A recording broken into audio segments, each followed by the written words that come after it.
Mm.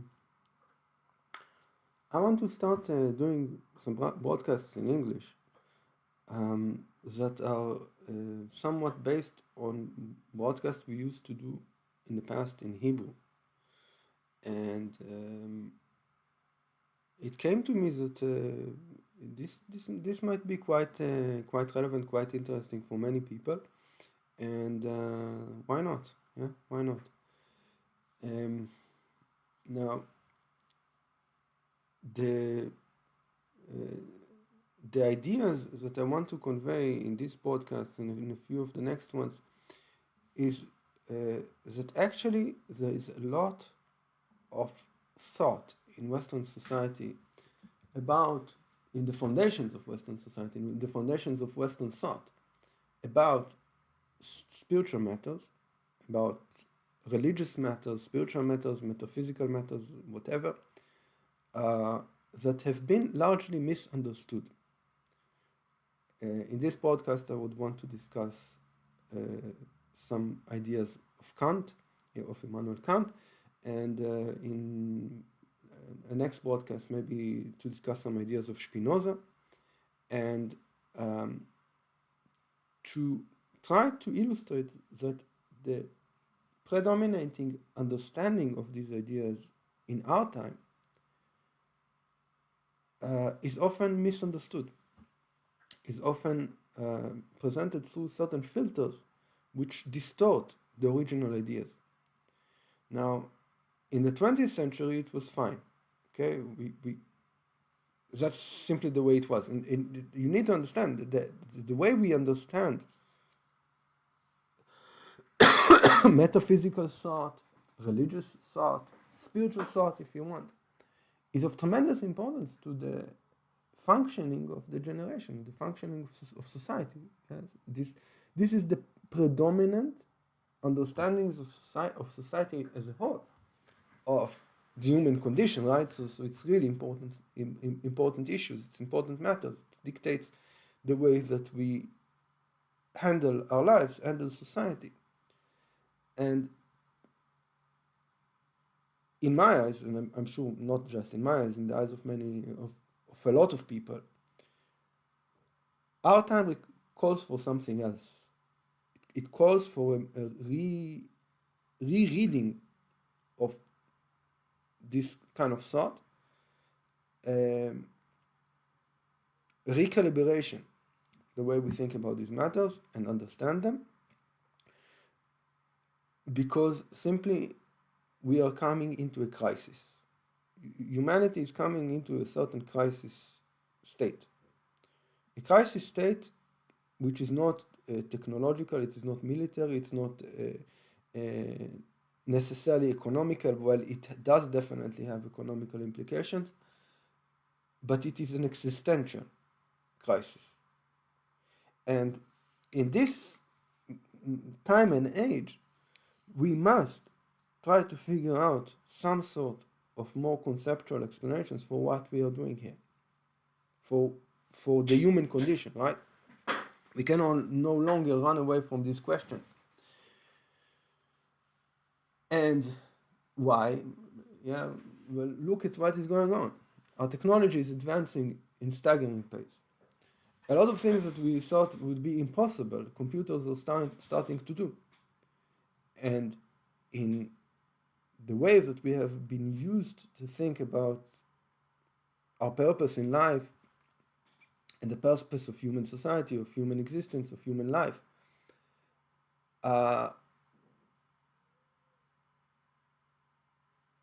the materialistic ideologies that have dictated the way that we view the bulk of human existence start changing, right? I mean, from a materialistic point of view, human beings come to this world to make profit, to work, to produce, and so on. And this is the source from which we derive our sense of value. Now imagine now, 10 years from now, 20 years from now, with all of the advancements of our technology, certain crafts that people thought that would never be replaced by a machine are now easily replaced.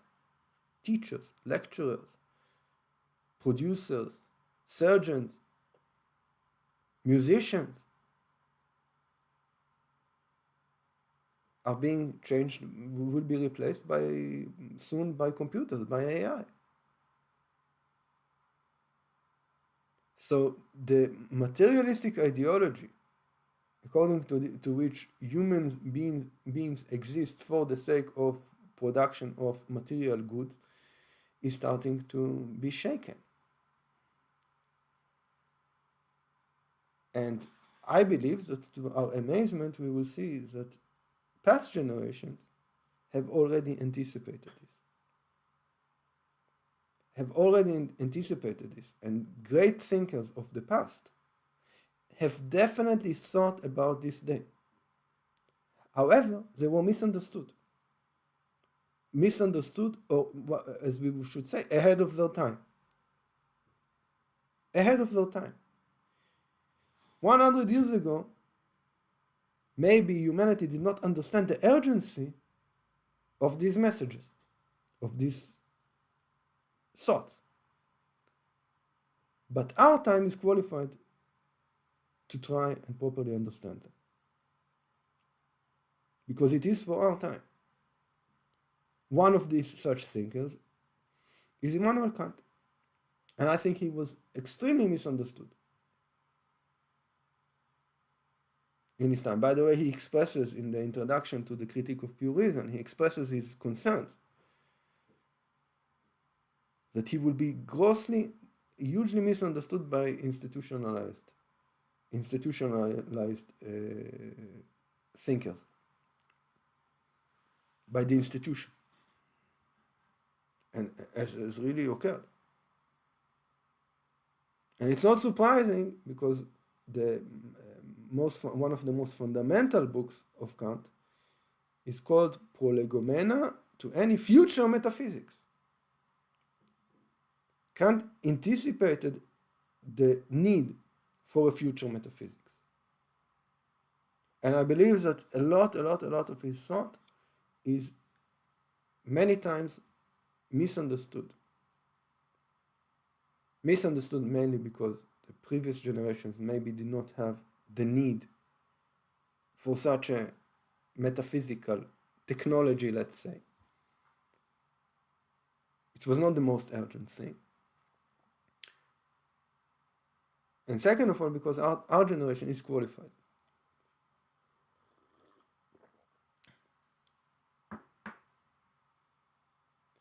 Yeah.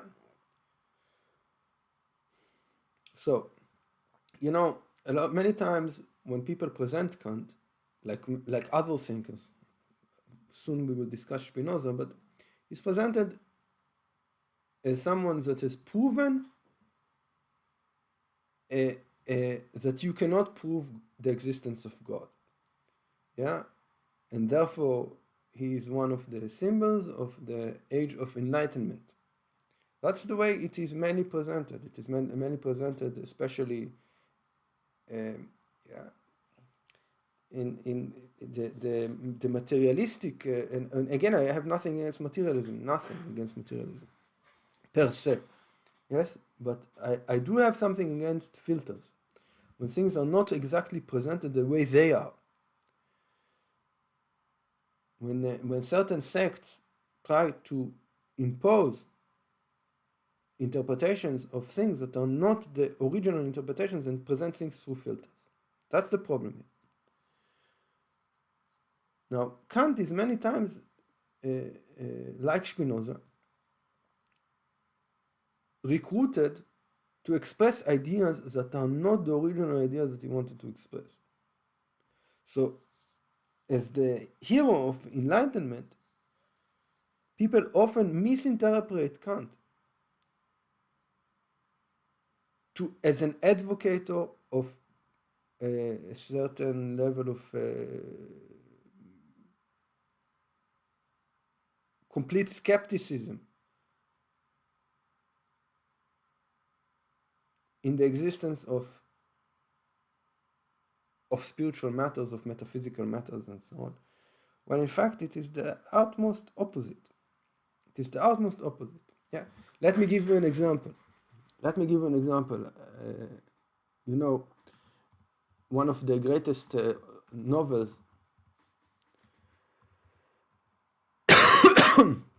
of the 20th century is The Master and the Margarita from the Soviet Russian author Mikhail Bulgakov. Of course, this is a masterpiece of 20th century literature, Russian literature, and so on. But you know, in the beginning of the book, he makes a mentioning of Immanuel Kant. Yeah, The Master and the Margarita. But the way Kant is mentioned there is very representative of the way that he was understood in the 20th century. Yes, as somebody that opened the door for a completely materialistic, enlightened, non-spiritual existence of humanity, right? Master and the Margarita. So let's see, I often bring this. Yeah. Just a moment. Yeah, as an example. Yeah, so let's see this opening scene. This is a Russian production, but it's with subtitles, too bad. Let's see if we can find it. Okay, so let's see if we can find it in English. English subtitles. There is a dubbing. English version. Oh, okay, great. The existence of God. Okay, so this scene is very famous. It's the beginning of The Master and the Margarita, and the devil comes down to Moscow, and he speaks with two revolutionary intellectuals, Soviet, of course, enlightened, not enlightened, but they do not believe in anything spiritual, in anything metaphysical, and he interviews them about Kant, the devil. Let's see what the devil has to say about Immanuel Kant. Interesting to me as a traveler.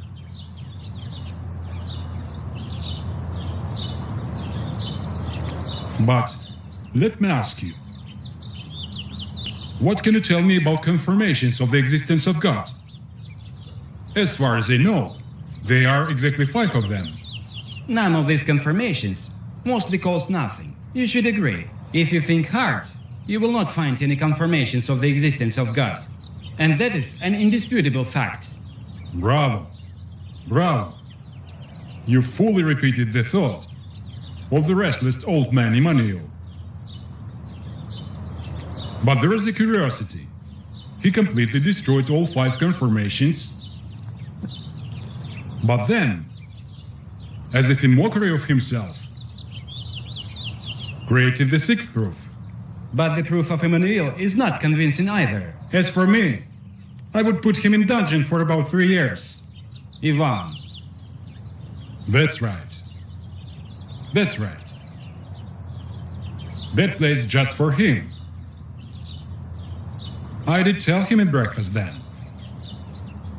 You, Professor, came up with something awkward. Maybe it is reasonable,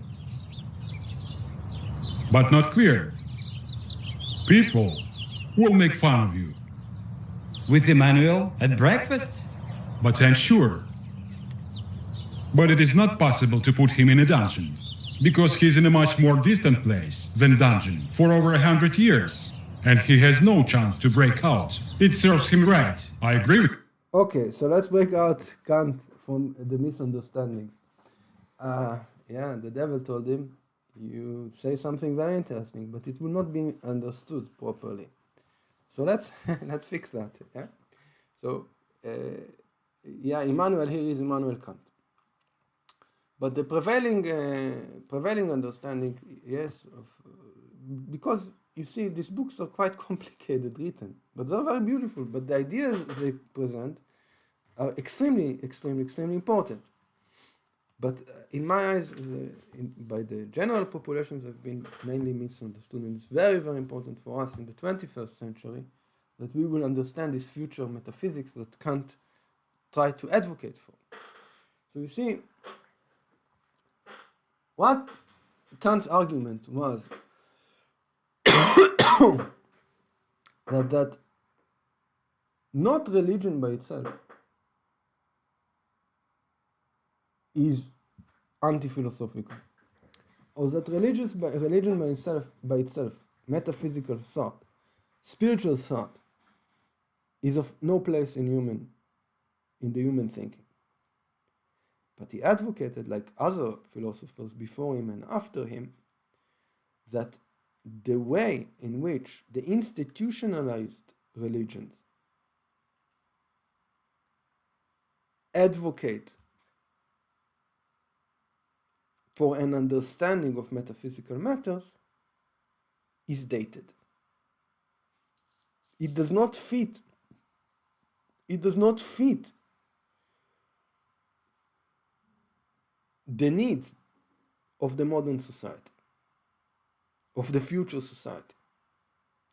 Meaning Kant did not advocate for the abolishment of religion. On the contrary, he argued that religion is a central need of human society. And again, when we're talking about institutionalized religion, it does not mean to say that Judaism per se is flawed, or Christianity per se is flawed, or Islam per se is flawed. Within any given religion, there is enough room for a proper methodology of faith and a primitive one.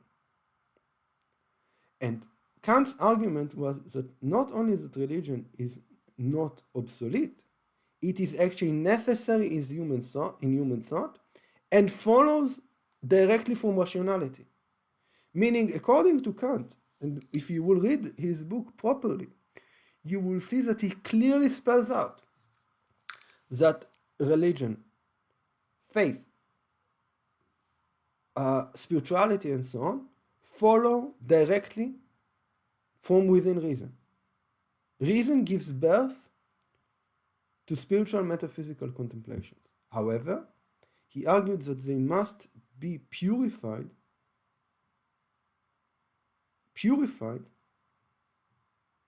into not going out from within the proper path, in order not to turn into dogmatism or into false beliefs. And that was Kant's warning. But very, very easily one steps out of line in religion. And that was what Kant tried to warn against. Let's read a bit. Some quotations. You see, it's very, very, very, the language here is very hard.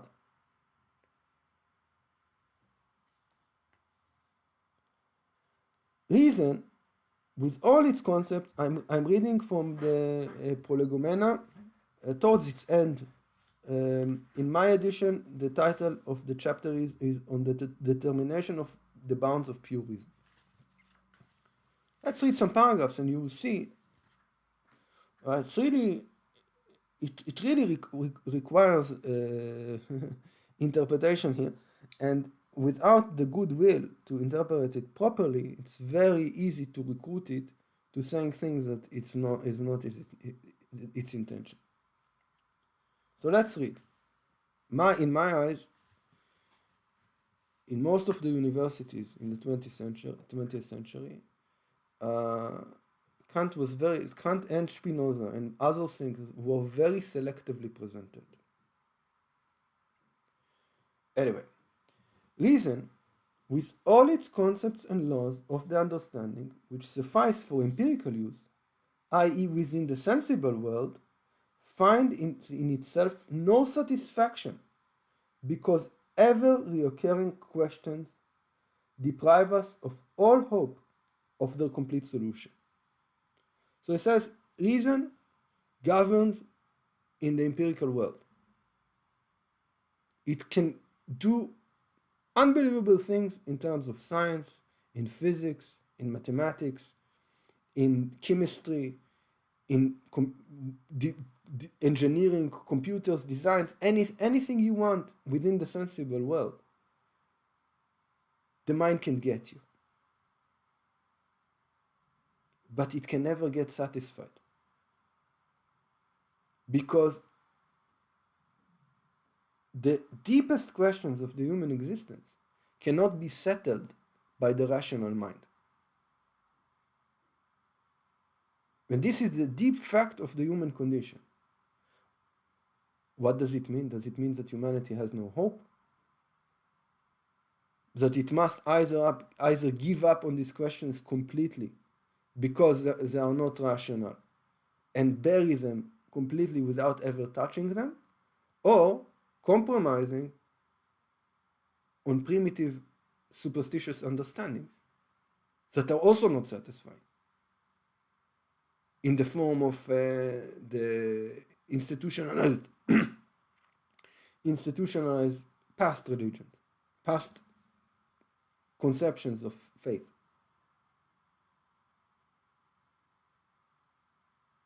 So is there no solution to this problem? The transcendental ideas, which have that completion in view, are such problems of reason. But it sees clearly that the sensuous world cannot contain this completion, neither consequently can all the concepts which serve merely for understanding the world of sense, such as space and time, and whatever have adduced under the name of pure concepts of the understanding. The sensuous world is nothing but a chain of appearances connected according to universal laws.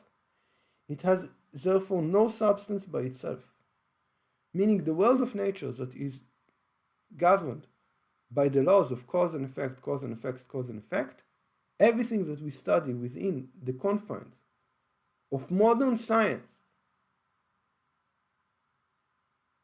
cannot touch these questions, the questions that are really interesting for the human condition.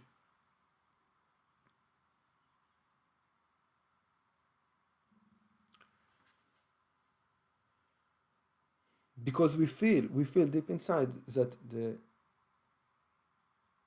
sensuous world, the empirical world, is at the end of the day has no substance by itself. It's a very tragic condition, right? Because with all due respect to our empirical powers and to our scientific powers, every human being knows that he's not going to stay here forever. So for what is all this? Yeah, this clockwork of nature that we are sort of stuck in. It is not the thing in itself, and consequently must point to that which contains the basis of this experience, to beings which cannot be known merely as phenomena, but as things in themselves. It's absolutely revolutionary what Kant says here. He says, if you think enough about the world of senses, the sensual world, the materialistic world, the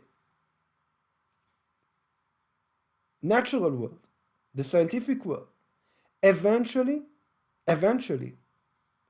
even though in our generation most people run away from this question, it points out on something higher. Meaning, reason itself gives birth to the understanding that there must be some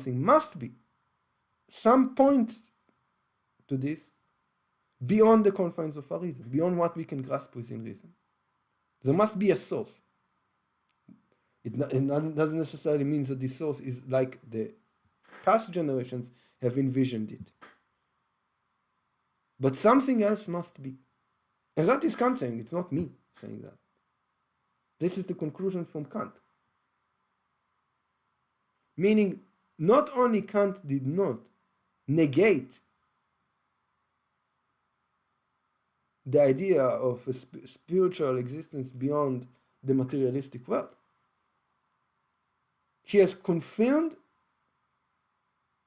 its necessity, even though we cannot grasp it in our mind.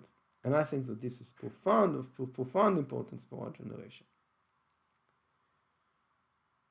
In the cognition of them alone, reason can hope to satisfy its desire for completeness in proceeding from the condition to its conditions. Meaning, in our modern science, we have developed a lot of understanding about science, about the rules and the laws of cause and effect predominating our world. But this completion, this perfection of the laws, must direct the mind to acknowledge that there must be a source for this perfection. And this source is metaphysical. And that is why Kant advocated for a future metaphysics. He understood that science will eventually lead to a certain crisis, existential crisis. Where did all this come from?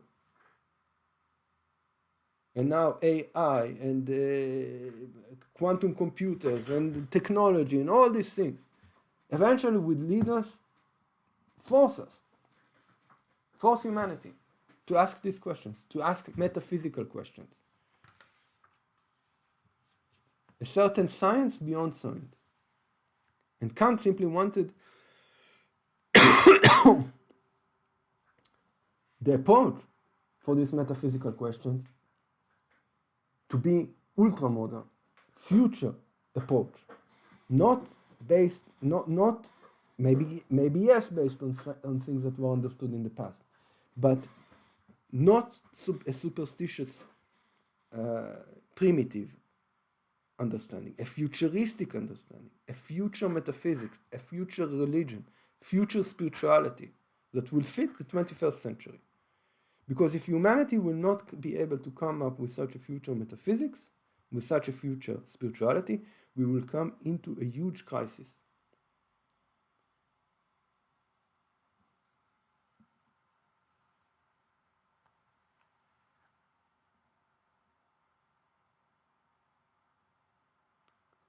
We have above indicated the limits of reason with regard to all cognition of mere creations of thought. Now, since the transcendental ideas have urged us to approach them, and thus have led us, as it were, to the spot where the occupied space that is experienced touches the void, that of which we can know nothing, the nominal, we can determine the bounds of pure reason. Meaning, when Kant was talking about the critique of pure reason, he came to explain us the bounds of what reason can serve us. But he did not say that beyond these bounds there is nothing else. But we must develop a future senses, future, conceptions, by which we can go beyond the bounds of what reason took us. And that is metaphysics. Kant argued that this has to do with the future of humanity, the future of society. I must mention that personally, in general in this channel, which is mainly in Hebrew, right? The subject of our broadcast is largely around these ideas. Yeah, a search for a future metaphysics, for future spirituality, but we definitely believe that we are coming to that, and there is a huge treasure of thought, of human thought, that is already prepared for exactly that. We personally advocate the study of the writings of Baal HaSulam, Rabbi Yehuda Levi Ashlag, and we believe that it largely develops such a future metaphysics, but this is for future broadcasts, okay? So, For in all bounds there is something positive. Yeah? E.g., a surface is the boundary of corporal space and is therefore itself a space. A line is a space which is the boundary of the surface, a point the boundary of the line, but yet always a place in space. You see, Kant is it's not easy to understand. That's the problem. The ideas are beautiful, but they are not so accessible. But what he's saying is that when we are talking about bounds, it means that there is something beyond the bound. Yeah? If I look at the boundary of, I don't know, the boundary of the surface of certain geographical land, the shore. Beyond the shore there is the sea. Doesn't mean that after the sea there is nothing. But for me, as long as I don't have a ship, the shore is a bound. I cannot go beyond it. But it doesn't mean that there is nothing beyond it, right? When I look to the sea, I know that there is something beyond, that there is the deep sea, and there is beyond the sea maybe some other stuff that might be very valuable for me. But I don't have the tools. I don't have a ship or a boat to go into the sea. Okay? If humanity, I don't know, 5,000, 6,000, 10,000 years ago, whatever, would have been accepting certain bounds, we would have never discovered America, right? We would have never went into sea. We would have never went to see what is in the sea, beyond where we are. Humanity is not known for accepting bounds. But somehow, we are willing to violate any kind of bound. Only not this one. Yeah? This one is not a bound that the modern society is so keen on going through. Partially because previous attempts failed. Yeah? Leading to all sorts of religious wars and confrontations and so on, misunderstandings and so on and so on. If it is not done properly, very dangerous, right? Can lead to crazy stuff. And though what is unknown should not become the least more known, which we cannot even hope, yet the notion of disconnection must be definite and capable of being rendered distinct. Okay? So he says, but he is not making false promises. He says, we will never be able to understand spirituality, but we must accept it. Okay? Pure materialism is not a solution for humanity. But accepting the existence of spirituality does absolutely must be purified from any ideas that we can conceive it, that we can understand spiritual matters. But the place and the fact that we acknowledge it in human thought is mandatory for moral, for social, for psychological fabric of the human condition, of human existence. It's mandatory. It's essential. And the more mature ways that we will be able to do it, the better off humanity will be. But we cannot run away from it.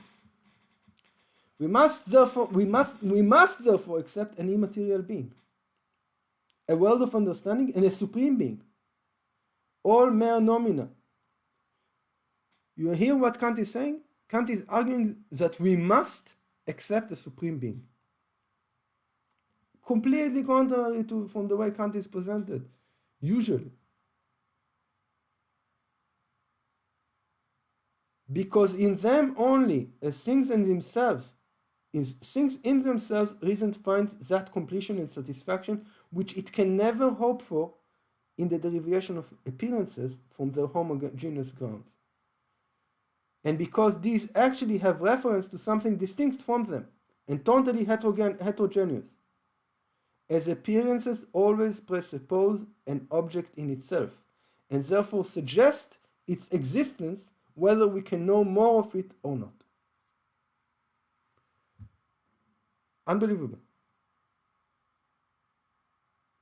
Kant is saying that reason must accept the existence of spirituality, supreme being, of God in a sense, whatever, in a deeply, purely pure sense. And moreover, it can never find complete satisfaction from a purely materialistic science. Can attain success in it. Can attain technology from it. But a peace of mind it cannot attain. It will reach to a crisis. I personally believe that these types of studies, this kind of more humanistic studies, are essential for our generation, not less, if not more, than our technological and scientific explorations, and must be reinstituted properly for the sake of humanity, seriously. I mean, academy has went off tracks on this humanistic subject.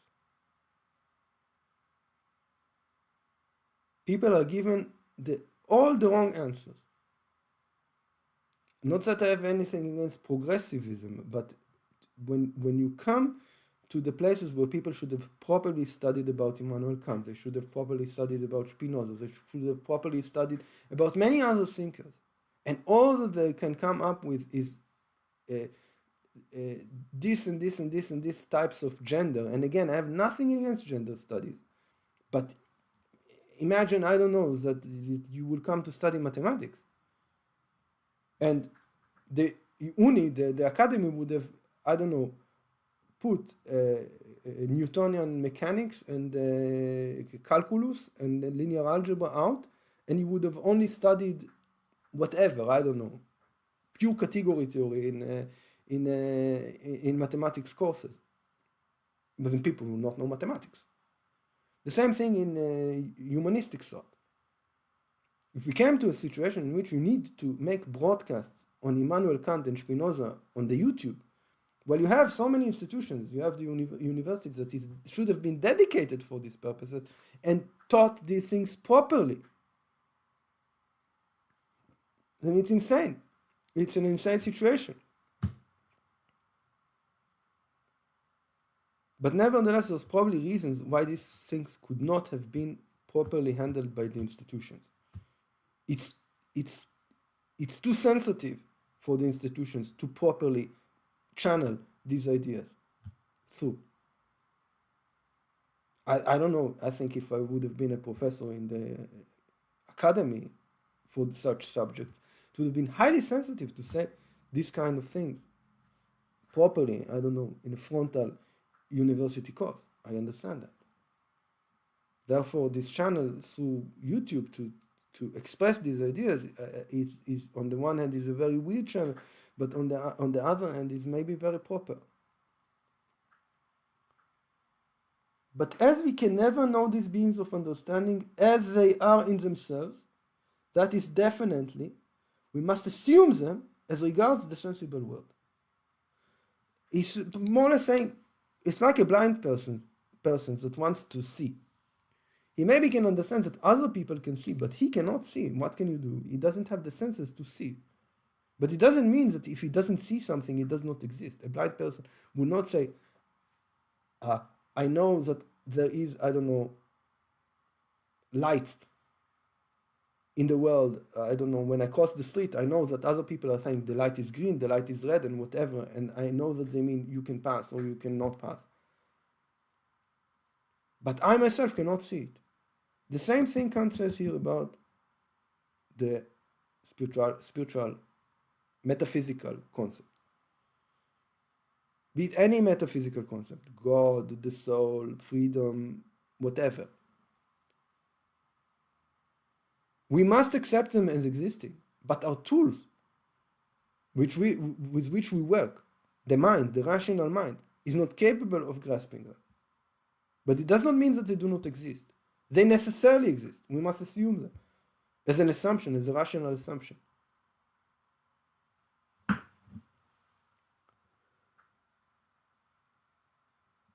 we are at least able to think this connection by means of such concepts as express the relation to the world of sense. Meaning, we cannot grasp God, but we can definitely grasp that a concept of God relates to this world. In Jewish thought, we refer to this idea as mima'asecha ekernucha. We know you through your actions. Knowledge of the Supreme Being or knowledge of the metaphysical world through its manifestation in the world itself. The necessity of a rational acceptance of metaphysical reality through reality itself, like a footprint, like a imprint. Yet if we represent to ourselves a being of the understanding by nothing but pure concepts of the understanding, we then indeed represent nothing definite to ourselves. Consequently, our concept has no significance, but if we think of it by properties borrowed from the sensuous world, it is no longer a being of understanding, but is conceived as an appearance and belongs to the sensible world. Let us take an instance from the notion of the Supreme Being.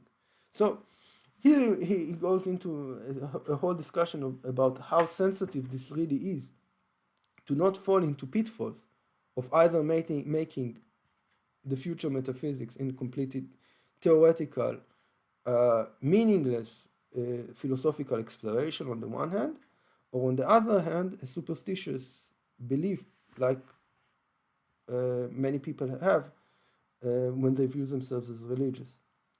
But leading to superstition. So we need to guard ourselves from these two pitfalls. Anyway, very, very interesting concepts. Definitely not like is usually presented about what Kant is saying. Kant is really advocating for a future religion, a purified religion, a religion that is not contradictory to rational thinking, but actually follows from it. And in my eyes, and not just in my eyes, I'm sure many people will agree, this is one of the great missions of our generation, to be able to look into this